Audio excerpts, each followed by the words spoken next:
Welcome back to the Get Off The Treadmill podcast for small business owners and entrepreneurs, where we show you how to build a successful business and to have a life too.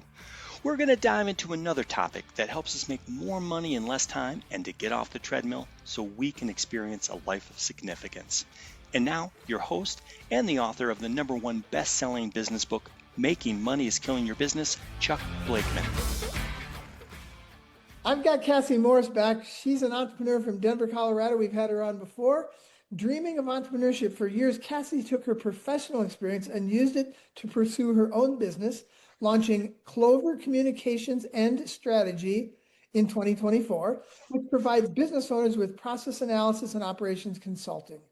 The launch of this business led her to the 3 to 5 Club, where her passion for business and entrepreneurship was supported, and she took the bold step to open Dilly Dally Donut Bar earlier this year. Welcome, Cassie. We're going to have some fun today. Yes, thank you, Chuck. Excited. Yeah, we're going to talk about this. In our last podcast, if you missed it, go back and listen to the last podcast that we had with Cassie. It was really just generically or generally on why you should have a big why and how powerful it is to get clarity around that and what her big why is and how it affected your businesses. In that podcast, we just mentioned that she did this really crazy thing. She lives in Denver. She's got a business in Denver. And earlier this year, she opened a donut bar in Bozeman, Montana? Bozeman, yes. Beautiful Bozeman. So today we're going to talk about one of my favorite topics. I wrote a book on this that hasn't been published yet. I keep revising it, which is really funny because you'll hear the basic tenet of this book is there's no such thing as a good plan. And so we're going to talk about why bad plans are your best friend and why you need a bad plan. You never need a great plan, ever. You need a bad one. So we're going to talk about bad plans. And Cassie, you just set the stage for how you understand bad plans, and I'll fill in with what I think a bad plan is as well. So Yeah. you heard bad plans in this thing called 3 to 5 Club, which is a mastermind group that we do, 3to5club.com. You can find it there. But tell us about this. This is probably the first time in your life, a year or two ago, you first heard this crazy idea of moving on a bad plan instead of trying to create a good one. What did that do for you? How did that hit you? It broke the chains. I felt so free to be able to be bold and take a step and towards a goal without it needing to all be perfectly in place before I moved. It was very refreshing for me to hear, actually. Yeah, and I didn't make any of these things up to sell them on the internet. I'm not that guy. I've built 13 businesses in 10 industries over 35, 40 years. And all of this stuff was built from me making mistakes, getting demoralized, wondering what in the world I was doing. And bad plans came from me. I had to figure that out for myself because I kept trying to do a really good plan and it would suck. Yeah. And I would get discouraged because things didn't go the way I thought they should go. So it took a long time, I don't know, 5 or 6 businesses for me to begin to realize, this doesn't work to actually come up with this great plan. So it freed you up. Mm-hmm. How did it free you up? I think when you set out to make a perfect plan or a good plan, you're setting yourself up for disappointment because it's never going to feel good enough. And even if you're like, okay, this is really good, and you start to implement it, it's not going to work the way you want because it just doesn't. Business just doesn't work that way. And so then if you're like, okay, I'm just going to make a bad plan. And then you look at it, you're like, hey, this actually isn't so bad. It really shifts your perspective and your expectation. And I think trying to make that perfect plan before you can move it causes you to freeze and just give up on your dreams, honestly. Yes, and I've had so many people talk to me about the SBA in general, how it has ruined their dreams because they want a perfect plan and they can come up with, especially the old guys who do the advising now, they want you to come up with a perfect plan. Mm-hmm. And they give you 27 reasons why your bad plan won't work and you just get discouraged and quit. There's no such thing as a good plan. I can't wait for my book to come out at some point because there's story after story after story of how bad all these plans were to do things like Apple and Microsoft and Hewlett and Packard and fill in the blank. Mm-hmm. They were all bad plans. I'm trying to figure out the name of the fighter. I think it was George, it wasn't George, Mike Tyson, I think, said everybody has a plan until they get hit in the mouth. And that's Right. what I experienced, right? We kept coming Yeah. up with great plans and then they didn't work that way. And Mm-hmm. we have to realize that it's not going to work that way. And this isn't new. I didn't make this up. The programming world has been talking about minimum viable product, MVP, I don't know, for 30 years. It's not a new thing. Come up with something and iterate, get moving. Jeff Bezos was packing boxes in his basement. Amazon was a used book reseller. That's all it was. Yeah. That's a bad plan, but it was Yeah. good enough. Mm-hmm. Getting moving. So, you said this earlier in so many words that it freed you up so that you could get moving. And that's what it's done for me. I Yeah. realize now that if I have 80%, I can get 80% of the information very quickly and move on it because I'll never get the other 20% until I move. So let me give our Absolutely. audience one of the cardinal rules of planning. And this is a rule of bad plans. Planning doesn't create movement. Movement creates the plan. Yes. And you give me any business you've ever met, and I'm going to help you. I'm going to talk to the owner. We're going to find out that the reason they got where they was, it was because they moved. It wasn't because they sat around thinking about stuff. They thought about some things, but then they got moving. So I want to take this to Dilly Dally Donut Bar in Bozeman, Montana. Mm-hmm. You're hearing about these crazy things called bad plans, and that the only way to get to a good plan is to get moving, and the movement will create the good plan. How does that relate to Dilly Dally Donut Bar? What in the world were you thinking? What was I thinking? I blame you. No, I'm just kidding. It's okay. No. I'm here too. Well, I was working with business owners and helping them with their operations, helping them with processes. And really, the goal of that was to help them get out of their own way Uh-huh. so that they could have a fulfilling business that gave them, help them to their big why. Right. And because you've said so many times, we create our own chaos, and a lot of these owners, they created this chaos and now they're stuck in it and they don't know how to get out. And I was actually working with who is now the chef for Dilly Dally Donut Bar, who happens to be my sister, but she lives in Montana. But she was one of my clients, and I was helping her with her personal chef business there because she's just so busy, the operations were falling to the side. But what we really unearthed, and I think being in 3 to 5 Club helped me to really see it in her, and it helps me to see it in my clients, was just how miserable she was because she wasn't pursuing her big why. She wasn't focused on her own authentic self.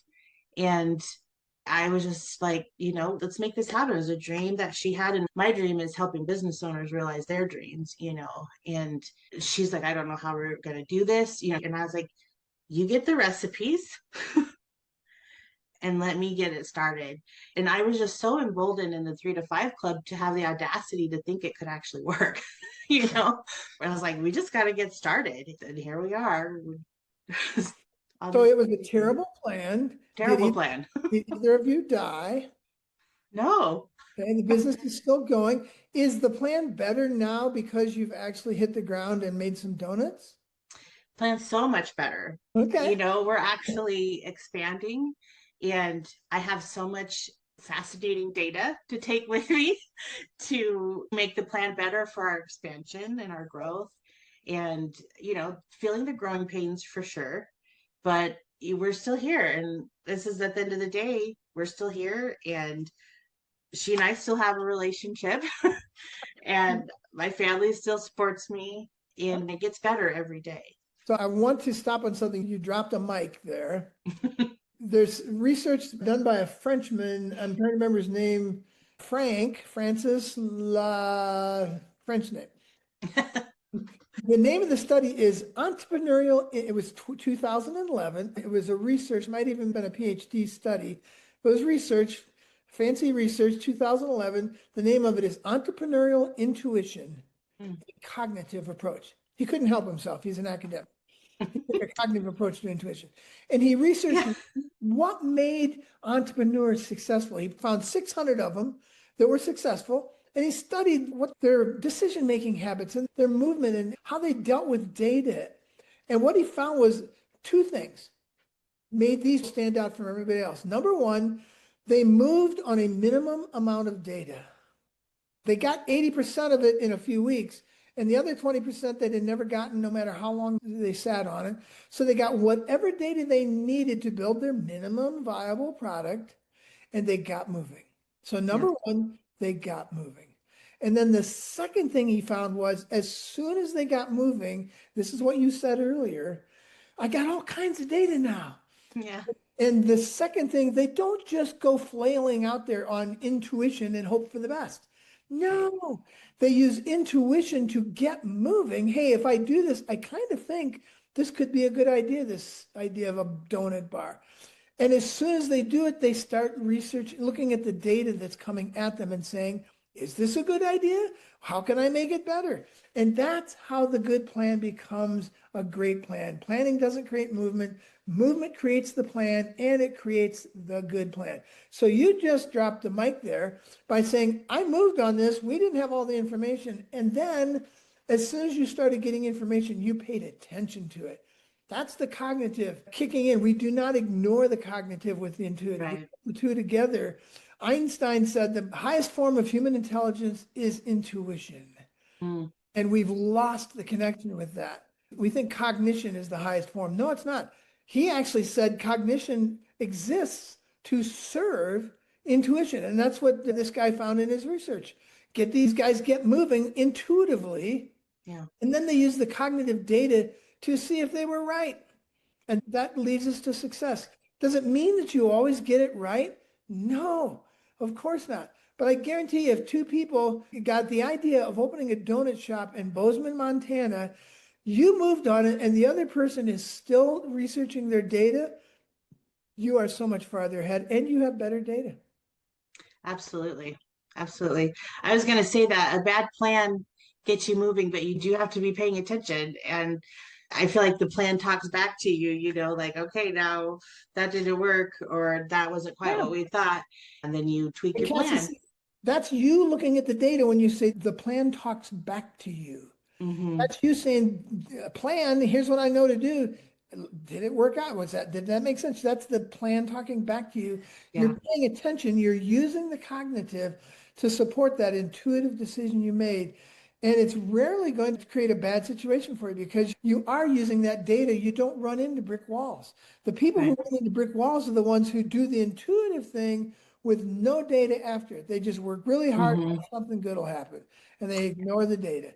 And that's dangerous. So we're not Yeah. saying that you just do that, but we are saying stop trying to leave the dock with a great plan. Jim Collins wrote a book in the 1990s, I think it was, called Good to Great. And his premise was that great companies were never satisfied with good. Mm-hmm. And I would like to write a book that's titled Great is the Enemy of Good Enough. Yeah. Because I don't think you get to good until you are satisfied with good enough, the minimum product, packing boxes in your basement. You got to find out what is the basic fundamental thing that is a bad plan that is good enough to get moving. And it's the only way that Jeff Bezos got to where he was he packed boxes in his basement. What a dumb idea. It was brilliant because he executed and he got moving. So how are you seeing that unfold for you? Give me just one example of how the data has helped you do better. You put this thing out there called the Dilly Dally Donut Bar in Bozeman, Montana, and you're getting data. What's one thing you changed because you're paying attention cognitively to the data behind your intuitive decision? There's a lot. One, just the menu. Just even changing the menu and expanding that and having different variety and, pricing variety, item variety, because you have all these ideas, but what's going to really work? And you think they're brilliant. Mm-hmm. And so even just something as simple as that and realizing just our location and, and wanting that retail space and Just a lot of just so many things that we've already changed just because we're like, let's get started. And then the feedback starts coming in and like, okay, now we're tweaking this, we're tweaking that. And, our pricing right away, we changed the pricing structure, yeah, Got it's, feedback. mhm. Yeah. So you've iterated the 3 steps in planning. There's 3 steps. And in bad planning, you only get 2.5 of them or 2.1 of them. So the traditional 3 steps are, where are we? Okay, Mhm. we're gonna open a donut shop. Where do we want to end up? Well, we want to sell these many donuts a year, and we're going to have this kind of menu, and they're all going to cost this much. And at the end of the year, we want this amount of money. Step 1 is, where are we? Step 2 is, where we want to go. And step 3 in most planning is, how do we get from step 1 to step 2? And that's called the giant how. And it's one of the worst questions in business. How do I get all the way from January 1 to December 31st? The answer is not figure it all out on January 1. The answer is figure out on January 2 and January 3 where you are Yeah. relative to December 31st. It's a bad plan. So we say that a bad plan has the same 2 first things. Where are we? We're opening a donut shop. And where do we end up? You just said, hey, based on what we knew, we thought this kind of donuts at these prices, and here's what we think we'll get at the end of the year. Step 2.1 is all we get. We don't get 3. You can't figure out how you're going to get all the way there. You're going to get hit in the mouth.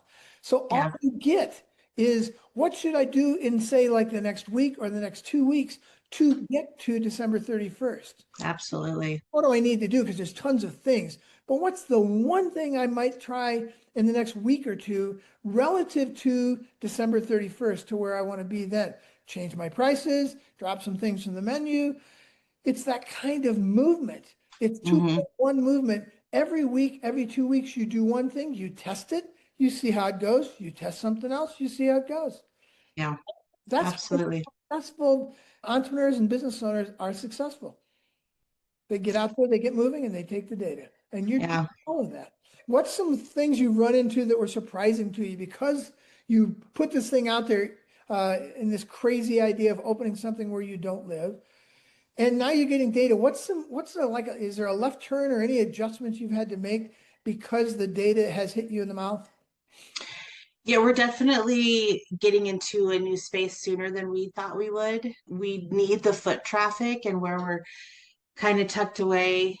We had a marketing plan and it's doing okay, but really we need to be where the people are. And it just we went after it and something opened up, and we're moving in probably October 1st. So we didn't think we'd be doing that so soon, No kidding. Yeah. but we're very excited, very excited. And the community has just been incredible at accepting us and wanting us there. So our intuition on that was right. But the location, we were like, well, we missed the mark a little, but it's good because we need both locations. So it turns out it's going to be even better for us, because honestly, if we had tried to make it perfect in the beginning, we wouldn't end up with where we're going to end up, which is better than we ever imagined. Did that make sense? It is. It does. Yeah. And to your earlier point, you wouldn't get it right early on. There's a fancy law. I don't know if it's a physics law or it's a scientific law about the idea of getting something right the first time. And the idea behind it is, don't move until you've listed every possible thing that could go wrong, and you have created a contingency for all those things could go wrong. Well, there's so much wrong with that. You could come up with 100 things that could go wrong. You could come up with contingencies for all 100 of them. And then it's 3 other things you never thought of. Absolutely. In the mouth. It's such a waste of time. Yeah. What you really need to be doing is taking the data. The data Mm-hmm. tell you, don't try and come up with 100 things beforehand. Just stay 1, 2, or 2 steps ahead of them with the data. So you're looking at the data, and the data is saying, hey, if we had foot traffic, man, this thing would blow up. Mm-hmm. You didn't have to figure that out beforehand. You figured out what you could. You didn't get that one, and you didn't die. Right. Absolutely. We're still here. Expanding. It's Yeah. waiting to expand. Yeah. So what are some intuitive things you're thinking about doing with that business or your main business in Denver that you kind of don't have completely fleshed out, but you're thinking about, hey, maybe I should try to do this in this business or some other way? What's the next Yeah. intuitive move? Well, I'm thinking about ways we can partner with the community, specifically the donut shop. Bozeman is an interesting town if you've ever been there. It feels very small town, just very close knit and just good people. And they, being in the community is really important. And so we see that. And how do we connect with the community and how do we be an asset to the community and partner with them? And so, initially we're thinking partnering with the culinary departments at the schools. They have MSU and Gallatin Community College. And how can we bring something new to them, because they're culinary students, but I doubt there's not like donut shops they can externship with, and they can come do it. We want to partner with the community, so we're just we know that's going to be good. We just don't fully know how to link in there yet, but it'll come. So that's a great example of an intuitive idea. You don't have the how yet. Yeah. You just have a hunch, an intuitive hunch, this somatic feeling in your body that feels right.